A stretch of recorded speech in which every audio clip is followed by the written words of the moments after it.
guys, welcome back to Empower and so excited to have you with me today. So I am actually going to talk first of all about an email that I got, and I chose to speak of this email because I've gotten this one probably not very often. It's definitely an email that I don't get all the time, but I do get it, and I think it's one that requires a lot of attention. So the person that wrote this, wants to remain anonymous, which is totally cool. And she basically said, nursing school's been so hard. How do you know when to quit? Like, should I keep going or what? And really, that's a question that you have to kind of go deep down inside and ask yourself, like, really, should I stop? But I would like to say, like, 99.99% of the time, that is the wrong answer. And I always love finding articles for you guys because I like to read. It's just good to have different things to kind of and I love to print things out and put it around me because it just helps me remember what I'm going for. But there's this great article by John Greenleaf Whitter, and the title of it is "Should I Quit Nursing School?" So right on target. And this is from Scrubs magazine. I'll put the link below. And anyways, he is talking about his experience going for his acute care nurse practitioner. He was driving 70 miles one way, which is super long, holy cow, 4 days a week in some of the most worst winter weather. So he talks about his struggles, and he says even, nursing school, the school was causing him a lot of stress, but on top of that, he still had job, money, relationships, physical health, etc. So what I love about this article is that he talks a little bit about the story, and don't worry, it's a very short article, which I love short articles, but he gives a bullet point list of things to do, and we're going to talk about that because a lot of the things that he recommends are things that I did and I think are great. So the first thing he says is talk it out. So talk it out with a loved one.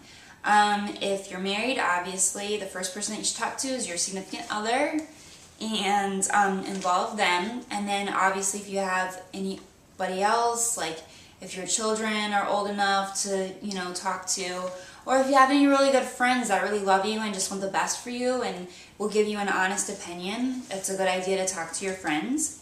The other thing he says is to write it out. And I really love this one because, as you guys know, after writing 2 books, I love to write, right? So, but what I love about this is he says, after I saw it on paper, it relieved 25% of my stress. And that is so true because so many times, our head just can have all these voices and it can just sound like a huge crowd in there. But then when you really write out what you're thinking about, you're like, it's not that bad.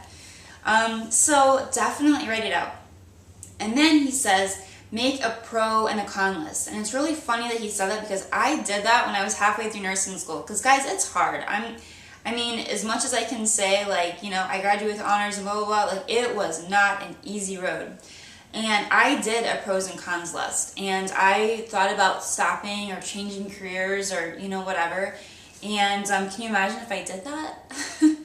But I did. I had a pros and a cons list. And it definitely helped me look at things.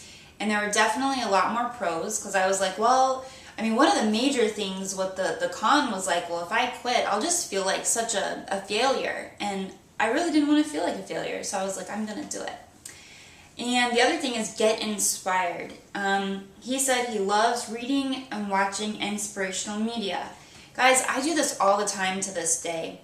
I don't know how I would survive without it, really. I love Gabrielle Bernstein. I love Jim Rohn, Tony Robbins, Deepak Chopra. Guys, there's so much free videos on YouTube, like Empower In. Just kidding. But there's just so much free information out there. One thing that he doesn't mention is I always listen to audiobooks. I go to audible.com, and you can get some great books for maybe around $10 to $12. And I listen to the same books if I really like them over and over and over again. So that $10 to $12 can really last you a long time.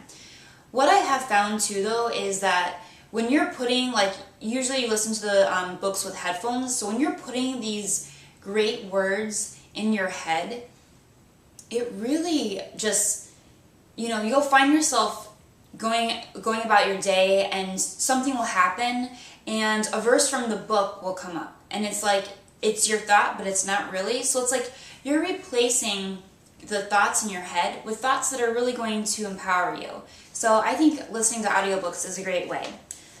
And then this one is the last step that he has, is don't expect perfection. This is beautiful because I just like I'm sure a lot of you guys, just really want to be perfect. We really do. We work really hard to, live up to this vision that we have of ourselves. And this vision is sometimes impossible because it is perfect. I actually live by the phrase, I'm, not perfect, but I am extraordinary. And I think that's a great sentence to live by. So, because everything that we do is not going to be perfect, but we are extraordinary beings and humans, and, we have an extraordinary purpose. And if you just focus on that instead of the being perfect part, you'll feel so much better. These are some things that I would like to add to the list. I always say to myself, when I'm going through a really difficult time, it's always darkest before the light. I know it's a cliche, but it's a cliche because we've heard it a lot. And why have we heard it a lot? Because it's so true. I'm sure if you talk to John right now, he would say the same thing. Like, his life is so much better, but that was a really dark time in his life. And I can personally say, like, nursing school was a really hard time in my life. But it's light now, you know what I mean? Like, it's so much better now. I'm so glad I stuck with it. The other thing is, I am adding this. I always have my 10-year goals visible. And I have noticed that if I just have the goals written down, it's not a straight line that I take. You know what I mean? It would be wonderful if it was. It would be wonderful if I was just always making progress toward my 10-year goals. Life would be magical. But it just doesn't happen like that. It happens like this. And those are hard. Like, the ups are really great, but then the downs can be really hard. But you know what I've noticed? As long as you're kind of going like this, you're on your way. So just keep going. The other thing that I do is, if I notice that voice in my head that sounds like a million people, but really it's just one, I just immediately stop. I physically stop, and I purposely become present. So what I do to become present is, and you can do this anywhere. I do this on the job all the time, especially if there's like a lot of beeping and I'm having a hard time hearing my thoughts. I do this. So I take a deep breath in. I'm going to do it now. And I try to feel like every cell on my skin. So I just try to feel the wind or the air on every cell in my body, just become fully present in this body. And then I just look for things that are around me. So if I'm at work, I'll just look to see what's around me, and I'll just become very present and very physically in the moment. And then when I'm physically in this moment, then I become very grateful. And I just start saying thank you for all the things that are around me. Like, thank you for the opportunity to serve in this hospital. Because you know what? Sometimes it's hard for people to find jobs. But I'm grateful that today I have work. Or thank you for this challenge that I'm having coming up. Because this is something that I can, grow from. Our challenges make us grow. So thank you for this. And you can just become grateful for everything. Just, if you can become grateful even for the little things, like thank you for this water, thank you for this healthy food that I get to eat, then your life will just become so rich. Okay, so the other thing that I do is after you're very grateful is you want to be just excited. And the way you can become excited is just to get excited about the little things in life. So I thought I would tell you a few little things in life that really excite me. I don't know. So anyways, I got this pen in the mail. It's just a free pen. Some companies like promoting their, product, but it has a light on it. Like, can you see that? I don't know. But it's just so awesome. I don't know why, it just excites me. And, when you let the little things excite you, you'll find more things that excite you. So the other thing is, I don't know if you can see this. I just got a new scrub top. It says RN on it. And, you know, I get new scrubs all the time, but this one's really special. This is called the ID scrubs. It's from Cherokee Workwear, and it was invented by a nurse. Her name is Stacey Tatroe. This is the little tag that comes on it. It's so cute. It looks like Cherokee salutes innovation, and that's really sweet that they, you know, I guess Stacey patented this idea, and Cherokee is supporting nurses through Stacey. But she says this is the ideal way to show your pride and identity to patients and coworkers. So these are the ID scrubs. They're really soft, like really, really soft. And anyways, I love it. So again, it's just finding little things that'll make you happy, and your life will just be a lot richer that way. And so the last thing I want to say is, I know I mentioned Scrubs magazine with the article, John's article, but guys, they have a lot of great resources. It doesn't sell scrubs. It's actually a magazine just for nurses and the well-being of nurses, which is kind of nice because we need that. Us nurses, we do forget about ourselves.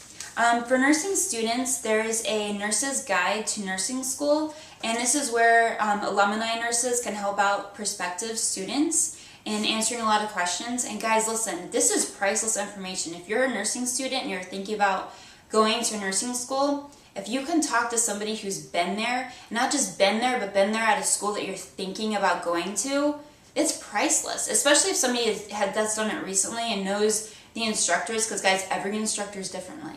So, priceless information, make sure you go there and check it out. I'm going to put the link to their website below. And the other thing for nurses, there's a cute little app. It's called the Code Happy app. I just started. My name on there is EmpowerIn, so invite me as a friend, because so far I have 2 friends in my support circle. But it's so cute. It's an app that we can use, and what you can do is if you need like support, like if a nurse is saying like, help, I'm drowning, I have too many patients or something like that. Like the other day a nurse said that, and I sent her like a little message and a little like happygram. That's what it's called. So it's just a way that we can connect with each other and just support each other along the way. So guys, I love you. Thank you so much for watching. Make sure you subscribe to the channel right here. And I will see you next week. Oh, and any video requests, let me know. Put them below. And I cannot wait to see you soon. Bye. Love you.